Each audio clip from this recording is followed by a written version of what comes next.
Well, Robbie, now that dust has settled after last Friday's draw against Ross County, how do you re-evaluate where Dundee United are at now? At the moment, obviously we're sitting a distance behind, which is disappointing. We would like to have been closer. I think the game on Friday night was a big turning point in the league for us.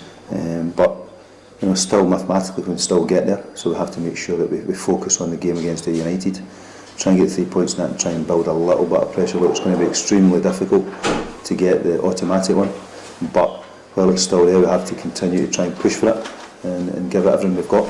Losing that goal so late, deep into injury time, I mean, was that a real sickener, and what's like the last few days been like for the players? Look, to be honest, we spoke after the game. It's football. It happens sometimes. You have to look at the performance as a whole, and I thought we did exceptionally well. I thought we played some good football. We competed extremely well. We created the majority of the chances. Probably looking back on it, we went 1-0 up. We probably should have went 2 or 3. And when you don't do that, you always leave yourself open to an opportunity at the end. And the ball comes in. There's 2 or 3 ricochets, a couple of bounces here and there, and it falls at them. And it happens in football sometimes. You just have to take it in the chin. You have to accept it, try and learn from it and move on. You mentioned that it still is mathematically possible, but of course Ross County won last night, stretched the advantage to 8 points with 4 games to go. I mean, would it be a miracle if Dundee United were to win? I wouldn't go as far as that, but I think it would take a big collapse up north. So we just have to hope that it happens. It's out with our hands at the moment. It's up to other teams to do us a favour, but we have to look after ourselves and win games. But what I will say is this is probably the most competitive this league's ever been, in my opinion. You're looking at the distance between top and bottom is very tight. The teams that are involved in the top half are extremely tight and still fighting for positions, and also the teams at the bottom are all fighting for their life. So there's no gimmies in this league. You've still got work to do as well to secure second, and of course Ayr, one of your closest rivals, coming up on Friday. Would 3 points on Friday potentially secure second for? Well, I think it would take a big step towards that. I definitely do. Obviously Ayr have got a game in hand, but for us it's more putting in a marker if we do have to go through the playoffs. Ayr have done very well against us this season. They won 3 times, caused a lot of problems the last time at Tannadice. So it's important that we put a performance on and we show ourselves and we show the fans and Ayr that we're there to win the game.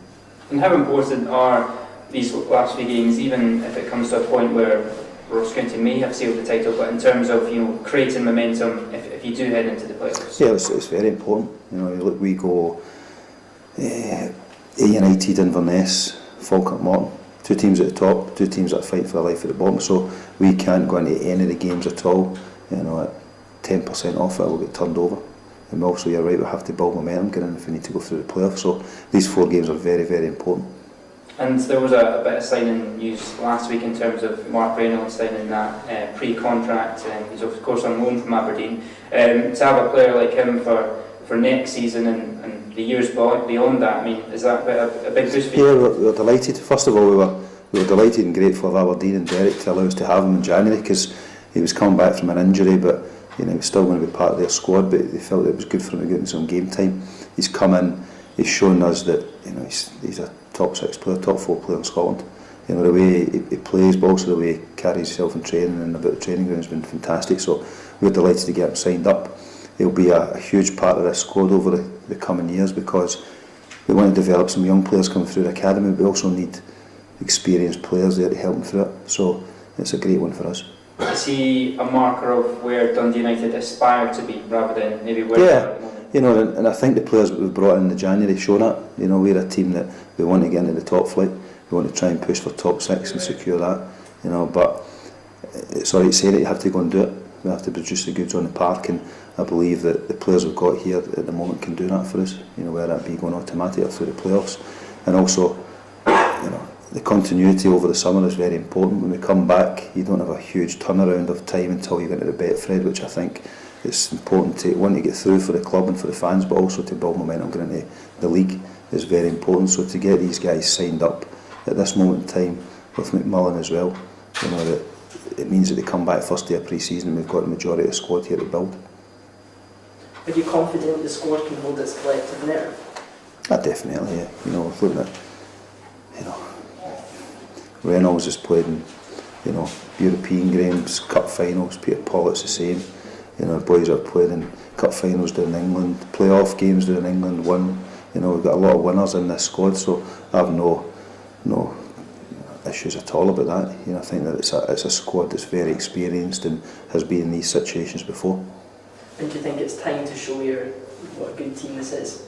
Yeah, I think we've showed it a few times this season. I think the issue we've had in the last few weeks is putting the ball in the net. You know, we've dominated games. We dominated against Queen of the South, and you know, should have scored 4 or 5, same as Ross County. And ultimately, that's the name of the game. If you don't put the ball in the net, you don't win football matches. So the team performance has been good. It's just that final moment. And do you have any team news that you want to tell us? Yeah, look, well, you know, we're getting a lot of the boys back fit now. Osman's back training with us, which is a big boost for us. You know, if you're looking for Ender, it's going to produce the magic in the big games, and he's one of them that can do that within the squads, which is good. And then, you know, Connolly's back in, Booth is back in as well, so we're starting to get them back together again.